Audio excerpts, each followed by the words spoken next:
kembali lagi dalam Bincang AK, Bincang Analis Kebijakan. Mudah-mudahan analisis yang bikin kita makin bijak. Ya, di sini dengan saya Edu dan rekan saya Mbak Sarah Hasibuan. Benar kan? Betul, Mas Edu. Ya, masih idealis ya? Insya Allah. Insya Allah. Ya, bicara soal idealisme, kita hari ini akan berputar-putar pada idealisme soal apakah negara itu berhutang aman atau enggak gitu. Oke. Iya kan ya? Iya, kita akan diskusi soal seputar terkait hutang negara. Kira-kira nanti kita akan bicara gitu soal gimana kondisinya hari ini. Terus kita lihat asbabun nuzulnya gitu. Apa tuh konsep dan definisi utang negara, filosofinya apa gitu. Kenapa pada akhirnya negara harus berhutang gitu kan? Ya kan harus dijelaskan gitu. Dan apa kaitannya dengan otonomi nanti juga kita akan diskusikan dalam siniar hari ini. Nah, pertama Mbak Sarah, terkait dengan konsepnya itu, apa sih utang negara itu? Kenapa harus ada utang negara? Oke, baik Mas Edu, terima kasih. Sebenarnya ekonomi klasik ya, John Maynard Keynes memandang bahwa pembiayaan utang ini perlu, Mas Edu gitu, dengan kondisi atau dengan catatan tertentu gitu, atau bisa disebut biasa tuh di makroekonomi full employment gitu. Nah, jika ini tidak tercapai kondisi full employment gitu, maka kita memang diharuskan berhutang gitu. Artinya terjadi suatu defisit anggaran gitu, sehingga pembiayaan utang ini nanti yang akan memiliki peran strategis dalam mendukung kinerja pembangunan gitu. Nah, utang negara sendiri dalam Undang-Undang Nomor 1 Tahun 2004 gitu tentang perbendaharaan negara kalau nggak salah, ini menyebutkan bahwa utang ini adalah jumlah uang yang wajib dibayar pemerintah, dalam hal ini pemerintah pusat, dan atau kewajiban pemerintah pusat yang dinilai dengan uang berdasarkan peraturan perundang-undangan gitu. Nah, di dalam Undang-Undang 17 tahun 2003 juga sebenarnya utang ini ada indikatornya gitu. Berapa sih porsi yang diperbolehkan untuk negara berhutang ya gitu. Nah, rasionya itu Mas Edu dalam Undang-Undang 17 tahun 2003 ini sebesar 60% dari APBD gitu. Karena kalau melampaui itu nanti dikhawatirkan akan berdampak buruk bagi ekonomi negara. Oke, tadi menarik disebutkan soal full employment. Sebelum kita diskusinya lebih jauh nih, boleh nggak kira-kira jelasin full employment itu dalam kondisi seperti apa? Oke, dalam teori makroekonomi full employment ini ketika terjadi keseimbangan ya, ketika terjadi keseimbangan antara pasar tenaga kerja, artinya permintaan dan penawaran ini seimbang gitu. Nah, kondisi ini ketika terjadi full employment sebenarnya kita nggak harus berhutang gitu, karena kan pasar bekerja sebagaimana mestinya gitu, Mas Edu. Nah, dengan kondisi-kondisi tertentu maka kita diharuskan untuk berhutang tadi gitu untuk membiayai program-program pembangunan. Dan kalau kita misalnya melihat ya dalam teorinya, kemudian dalam undang-undangnya itu disebutkan bahwa rasio utang yang aman itu adalah 60% dari PDB. Itu kata Undang-Undang 17 tahun 2003. Betul. Ya. Kalau boleh tahu memang kita sekarang ada di posisi gimana? Oke, posisi hutang kita saat ini ya. Saya izin buka data karena katanya bicara pakai data. Nah, Jokowi kan memulai masa jabatannya di 2014 mendapat warisan hutang dari presiden sebelumnya ya, Presiden SBY sebesar 2.600 triliun gitu. Tapi yang menjadi catatan di sini data dari Kementerian Keuangan menyebutkan gitu per 31 Desember 2023 jumlah utang kita ini naik signifikan gitu mencapai 8.144 triliun gitu dengan rasio hutang kita 39% dari PDB kita. Memang masih dalam batas aman gitu, tapi persentase kenaikannya sangat tinggi, Mas Edu. Misalnya 2 periode kepemimpinan Jokowi ini utang pemerintah naik ya, bertambah 5.535 triliun atau naik 212 kali lipat gitu dibanding utang di periode Pak SBY gitu. Nah, jika kita telusuri lebih lanjut gitu ya, di periode pertama Pak Jokowi gitu, utang pemerintah kita udah naik sebenarnya 83%, Mas Edu. Bertambah 2.170 triliun gitu. Lalu di periode kedua itu bertambah lebih signifikan lagi gitu, karena memang saat itu ada kondisi pandemi yang mengharuskan kita penanganannya lebih cepat dan seterusnya gitu. Cuman yang perlu digarisbawahi ini, meskipun kenaikan rasio utang ini cukup tinggi atau misalnya masih dalam batas aman, sebagaimana yang diatur dalam undang-undang tadi, tapi juga perlu hati-hati dalam pengelolaannya gitu. Nah, menurut catatan Kementerian Keuangan dan juga catatan lembaga penelitian gitu ya, hutang kita yang tinggi yang melonjak 200 sekian persen ini tentu menimbulkan beban bunga yang cukup tinggi gitu, berkisar 20% dari belanja negara gitu. Bahkan catatan Kompas ya, Mas Edu gitu ya, belanja utang ini menduduki posisi tertinggi dibandingkan dengan belanja lain, misalnya belanja pegawai, belanja modal, belanja subsidi, belanja hibah gitu. Artinya apa? Potret belanja kita semakin tidak produktif karena digunakan sebagian besar untuk membayar hutang gitu, sehingga nanti dalam jangka panjang khawatirnya akan mengganggu pertumbuhan ekonomi kita gitu. Lalu yang kedua, itu yang pertama. Lalu yang kedua, tadi kan potret belanja kita dari hutang tertinggi ini gitu. Jangan sampai nanti karena ketidakpastian ekonomi global gitu, kita nggak mampu membiayai bunga hutang gitu, sehingga dikhawatirkan ke depan kita gali lubang tutup lubang nih untuk membayar beban bunga aja gitu, belum kita membayar utang pokok dan seterusnya, Mas Edu. Nah, menarik ya tadi disebutkan bahwasannya angka utang kita dari 2014 hingga sekarang itu naik 212%. Betul. Dan 212% itu bukan angka yang kecil, teman-teman. Betul. Ini triliun, 2000 triliun tiba-tiba melonjak naik jadi 8.000 3 kali lipatnya. 3 kali lipat ya, berarti 300% dong ya. Dan artinya gini, yang pengen saya coba eksplorasi soal, belum kita bicara soal musabab dari pembengkakan hutang ini, perlu kita lihat Mbak Sarah. Tadi disebutkan bahwa belanja utang itu lebih besar daripada belanja pegawai dan lain sebagainya. Belanja utang ini apa saja sih sebenarnya kira-kira? Nah, belanja utang ini sebenarnya hanya biaya Bayar bunganya aja gitu, belum utang pokoknya gitu. Itu kan kalau menurut catatan Kementerian Keuangan kita di tahun 2025 aja kita harus membayar belanja hutang itu 553 triliun gitu, atau 20% dari total belanja gitu, Mas Edu. Sangat besar sekali kan, apalagi itu nggak produktif ya. Betul, itu belanja yang tidak produktif. Karena untuk makan siang gratis itu 450 triliun. Iya itu, Mas Edu. Dan kita punya beban 553 triliun. Bisa dibayangkan ya. kan, Mas Edu, gimana? Harusnya makan siang gratis? Kurang tahu. Kurang tahu, saya tidak bisa berkomentar. Iya. Boleh tahu nggak sih Mbak, kira-kira apa sih sebenarnya penyebab utang ini membengkak? Oke, jika sebelum kita menganalisis ya Mas Edu, apa sih yang menjadi penyebab utang membengkak gitu. Nah, kita lihat dulu postur hutangnya kita gitu kan, 8.100 triliun itu apa aja gitu kan ya. Nah, salah satu penyebab tingginya hutang kita sebenarnya dari suku bunga negara, Mas Edu, atau SBN gitu, yang notabene dia itu menyumbang 89% dari total seluruh hutang gitu. Artinya 8.000 sekian itu ya SBN gitu. Cuman yang menjadi catatan di suku bunga negara ini adalah soal tingkat suku bunga yang relatif tinggi gitu, 6-7% per tahun gitu. Jadi Mas Edu bisa membayangkan tuh berapa bunga yang harus dibayarkan dengan persentase yang tadi 6-7% per tahun gitu. Nah, bahkan catatan para ekonom nih Mas Edu gitu ya, biaya atau tingkat suku bunga SBN ini termasuk yang tertinggi di Asia Tenggara gitu. Indonesia memiliki tingkat suku bunga SBN tertinggi di Asia Tenggara, Mas Edu. Jadi bisa dibayangkan kan betapa tingginya kita menanggung beban bunga hutang gitu. Lalu yang kedua soal pinjaman hutang luar negeri. Nah, ini porsinya cukup kecil Mas Edu, cuman 865 triliun gitu. Di mana ini terdiri dari pinjaman luar negeri berasal dari multilateral, bilateral, dan juga bank komersial. Dan sisanya adalah pinjaman dalam negeri gitu.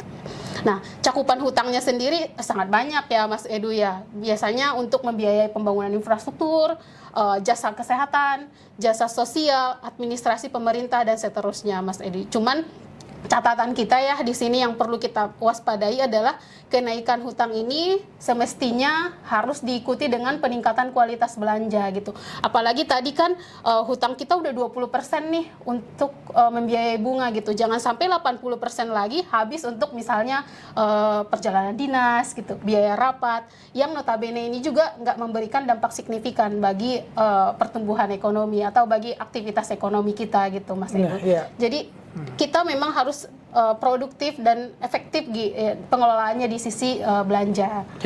Jadi gini Mbak, menarik tadi disebutkan bahwasannya ada kalimat utang produktif teman-teman. Artinya gini, kalau saya boleh mencoba menerjemahkan ya dalam kehidupan sehari-hari. Misalnya saya punya utang. Utang itu saya gunakan misalnya untuk belanja kebutuhan produktif. Artinya seperti misalnya karena saya bekerja, saya butuh kendaraan, saya kredit kendaraan gitu misalnya kan. Atau misalnya saya beli rumah gitu misalnya kan, itu ke KPR gitu ya. Nah, kalau kita belanjanya beli mobil misalnya, mobil ini selain digunakan untuk keperluan jalan-jalan kita, keluarga, dia juga bisa dalam tanda kutip dioperasionalkan juga untuk ojek online itu. Oh iya kan? iya. Dan which is itu namanya produktif, artinya apa yang kita belanjakan dia dalam tanda kutip bisa menjadi sumber pendapatan. Nah, kalau kita geser eskalasinya ke arah makro, semestinya utang-utang ini harusnya bisa memberikan multiplier effect. Efek ya bagi ekonomi gitu. Bagi ekonomi, misalnya kalau negara ini berhutang untuk keperluan infrastruktur, maka infrastrukturnya harus punya impact terhadap perekonomian. Betul. Cuma kan kalau kita boleh kritisi ya, beberapa pembangunan infrastruktur itu justru yang tadinya diharapkan menjadi titik pertumbuhan baru, nyatanya tidak memberikan implikasi yang signifikan. Betul sekali. Contohnya kalau kita boleh bicara ya, di Majalengka, Bandara Kertajati, sepi kan? Ya. Bagaimana tanggapan Mbak soal Kertajati ini? Ini kan dibangun dari utang kan? Iya. Nah, makanya ini Mas Edu, terkait hutang ini juga kan kita perlu evaluasi kegiatan-kegiatan produktif seperti apa gitu. Apakah infrastruktur ini ketika misalnya hutang untuk pembangunan infrastruktur gitu, apakah selamanya akan efektif gitu. Nah, catatan dari berbagai riset ya Mas Edu terkait bagaimana dampak hutang terhadap kinerja pembangunan daerah, khususnya tadi kita ngomongin infrastruktur gitu ya. Pemerintah data dari Logistic Performance Index teman-teman gitu, di mana di dalam indeks logistik performance ini dilihat misalnya kinerja infrastrukturnya gitu, tapi skor dari indeks ini menunjukkan kurang stabil gitu, bahkan mengalami penurunan setiap tahunnya gitu. Artinya apa? Kayak gini, ketika skor LPI ini menurun, menunjukkan bahwa kenaikan pendanaan infrastruktur ini tidak dibarengi dengan perbaikan infrastruktur gitu Mas Edu. Nah, sebagai contoh gitu, laporan LPI tahun 2007 ini posisi kita di 45 Mas Edu. Tapi di 2014 kita turun posisi di 56. Di 2023 turun lagi posisinya di 59. Semakin besar, padahal porsi utang kita semakin baik gitu. Semakin banyak, bukan baik ya. Semakin banyak. Artinya apa? Pendanaan hutang untuk membiayai infrastruktur ini tidak dibarengi dengan kenaikan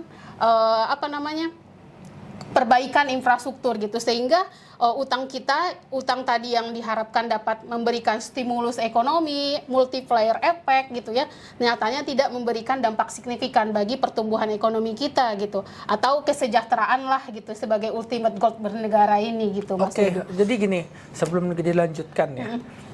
Kalau di daerah itu teman-teman, tadi kan kita bicara dalam konteks negara. Kalau di daerah itu ada namanya pinjaman daerah. Betul. Dan selama COVID kemarin kan salah satu penyelenggaranya adalah PT SMI lah, PT ya. SMI ya. Jadi ya bukan hanya negara saja, daerah juga memiliki skema pinjaman kan. Yang kurang lebih sebenarnya patut dievaluasi juga gitu teman-teman. Mungkin nanti bisa dikritisi di kolom komentar ya. Bagaimana pinjaman daerah apakah pinjaman daerah yang Anda dengar di daerah Anda itu memiliki impact terhadap pertumbuhan ekonomi, peningkatan PDB, dalam hal ini juga bagaimana Human Development Index, indeks IPM itu berkembang atau tidak. Kemudian soal pembangunan infrastruktur, apakah infrastruktur itu menjawab kebutuhan masyarakat atau jangan-jangan hanya menjadi monumen pemimpin daerah kan gitu, seperti itu. Jangan sampai kita bangun-bangun gitu ternyata itu bukan kebutuhan gitu, tapi monumen gitu. Jangan sampai atau bangun infrastruktur nggak penting gitu sehingga nggak bisa dipakai oleh masyarakat gitu kan. Misalnya kan orang bilang saya mau bangun jembatan padahal di situ nggak ada sungai gitu. Betul. Itu kan berarti pembangunan infrastruktur yang tidak sesuai dengan kebutuhan masyarakat. Nah, kembali lagi ke soal stagnansi ya. Kalau kita melihat kan artinya teori, kalau kita tadi kembali ke awal diskusi soal teori Keynesian ini, di mana disebutkan bahwasannya ya utangnya ini ya, utang itu harus memberikan multiplier effect gitu. Karena kita kalau melihat kan utang itu bagian dari pendapatan negara juga yang diharapkan dapat dikelola dengan maksimal sehingga memberikan efek berupa pertumbuhan ekonomi. Memang kalau kita lihat di sepanjang 2020 sampai 2024 ini kan ada COVID dan lain sebagainya memaksa kita berhutang ya. Iya. Cuma kalau kita melihat digeser 5 tahun sebelumnya stagnan juga kan. Iya. Kan pertumbuhan ekonomi tertinggi terakhir itu adalah di zamannya Pak SBY. Gitu. Nah, bagaimana Mbak Sarah menceritakan fenomena ini? Oke. Nah, itu kan tadi kita ngomongin logistik performance index ya yang justru menurun gitu. Bagaimana dengan pertumbuhan ekonomi kita gitu. Nah, ini ada temuan menarik nih Mas Edu gitu jika kita lihat pertumbuhan ekonomi kita di periode pertama Pak Jokowi 2015 sampai 2019 kita ini stagnan di 5% gitu. Jadi kalau di Pak SBY itu lebih tinggi, nah kita 5 tahun belakangan di periode pertama Pak Jokowi itu kita stagnan. Lalu bagaimana dengan tingkat kemiskinannya? Kita bisa bandingkan juga gitu. Di periode Pak SBY kurun waktu 2010 sampai 2014 SBY jilid 2 lah ya. Iya, SBY jilid 2 itu kita bisa mampu menurunkan kemiskinan ini sebesar 2,3% gitu. Tapi di era periode pertama Pak Jokowi gitu ya 2015 semakin naik itu 2015 sampai 2019 penurunan kemiskinan kita melambat gitu, hanya turun di 1,74% gitu. Artinya apa? Di zaman Pak SBY utangnya ya naik memang gitu, tapi sejalan juga dengan peningkatan pertumbuhan ekonomi dan juga penurunan kemiskinan. Tapi di zaman periode Pak Jokowi gitu ya, di era periode pertama gitu, itu kita punya kemiskinan kita melambat gitu dan pertumbuhan ekonomi kita stagnan gitu. Nah, itu perlu menjadi bahan evaluasi juga sih sebenarnya Mas Edu ya. Apakah memang utang yang semakin membludak ini tidak memberikan impact gitu ya bagi capaian-capaian kinerja pembangunan gitu Mas Edu. Oke, baik. Artinya gini, dari tadi memang terdengarnya kita membandingkan SBY dengan Jokowi, tapi sebenarnya konteks diskusi kita bukan untuk mengatakan who is the devil, who is the angel gitu, tapi lebih mengatakan bahwa ini realitanya. Kita menghadapi situasi di mana akhir-akhir ini utang negara semakin membengkak dengan dua kepemimpinan yang berbeda, bagaimana tata kelolanya. Hanya saja yang menjadi pertanyaan saya Mbak Sarah, ini juga mungkin jadi pertanyaan bodoh ya. Kira-kira kalau kita memutuskan ngambil utang negara, harusnya utangnya itu untuk membiayai apa sih? Nah, ketika kita memutuskan untuk berhutang, sebenarnya kita list dulu apa sih yang menjadi kebutuhan kita gitu. Nah, kalau misalnya kita ngomongin infrastruktur, kita butuh gitu. Nah, infrastruktur seperti apa yang dibutuhkan oleh daerah gitu. Sehingga tepat sasaran nih uang yang banyak gitu ya, yang digelontorkan tapi memberikan impact juga bagi infrastruktur gitu. Itu yang pertama. Lalu yang kedua, soal SDM gitu. Kalau misalnya kita untuk peningkatan kapasitas pendidikan gitu. Nah, pendidikan seperti apa yang mau kita harapkan gitu. Jangan sampai ya udah kita berhutang ya udah bangun infrastruktur aja kayak tadi jembatan tahu-tahu nggak ada sungainya gitu. Kan itu gimana gitu Mas Edu ya gitu.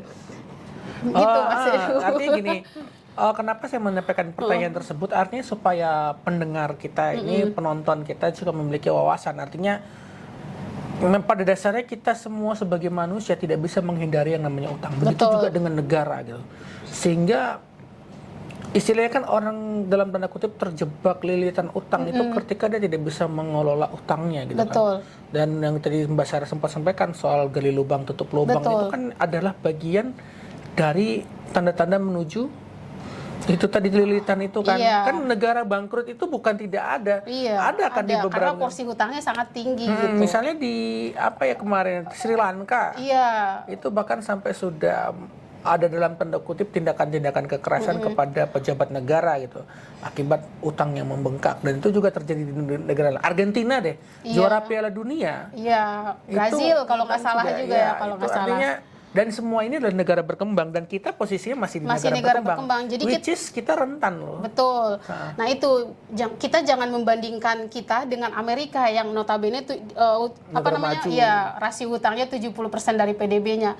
Orang konteks Indonesia dengan Amerika saja beda gitu, pertumbuhan ekonomi, struktur ekonominya saja beda gitu, sehingga kita harus melihat ke bawah lah ya Mas Edu gitu, berkaca dari negara-negara yang bangkrut karena beban hutang yang semakin tinggi gitu. Iya, artinya kita tidak sedang berada dalam propaganda menebar ketakutan. Betul. Ya, tapi lebih ke bagaimana diskursus akademis ini menghasilkan gagasan, menghasilkan poin-poin yang membuka mata publik.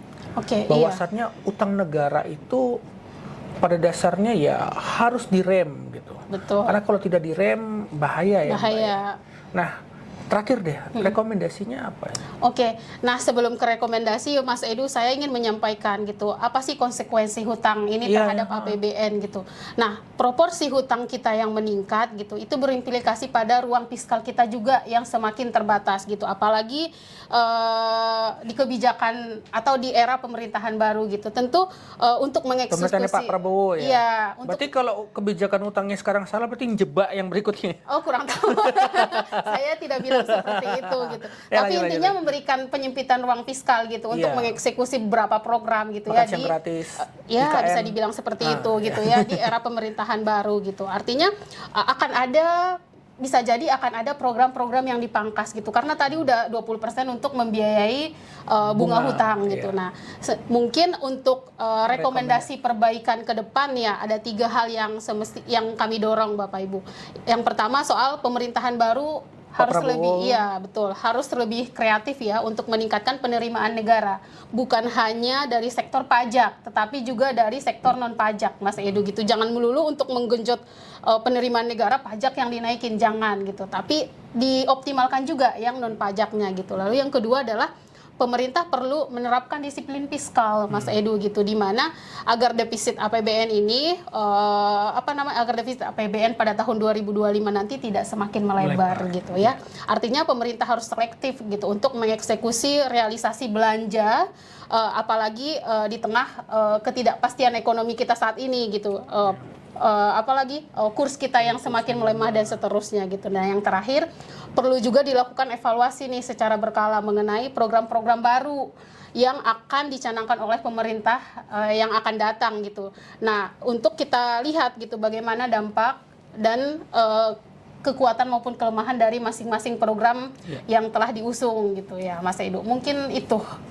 Oke, demikian tadi diskusi saya dengan Mbak Sarah soal utang negara dan dalam tanda kutip implikasi terhadap pertumbuhan ekonomi, karena pertumbuhan ekonomi di nasional goncang, daerah juga ikut itu. Betul. Artinya tidak selamanya membicarakan otonomi daerah itu harus isu-isu daerah. Kadang-kadang kita harus meng-capture isu-isu nasional untuk mengingatkan bahwasannya ada bahaya simultan. Betul. Yang bisa saja terjadi akibat kebijakan salah langkah, khususnya terkait utang. Iya. Karena kan pemerintah salah langkah, pusat nih, daerah juga. Nah, kena juga kan. Gitu. Karena kan misalnya kalau utangnya membengkak, pembiayaan terhadap dana transfer dan lain sebagainya berdampak juga ya. Dipotong juga, di diskon nanti. Iya. Oke, sekian dari kami. Terima kasih atas perhatiannya. Sampai jumpa di konten bincang akal berikutnya. Dadah. Dadah. Namaste.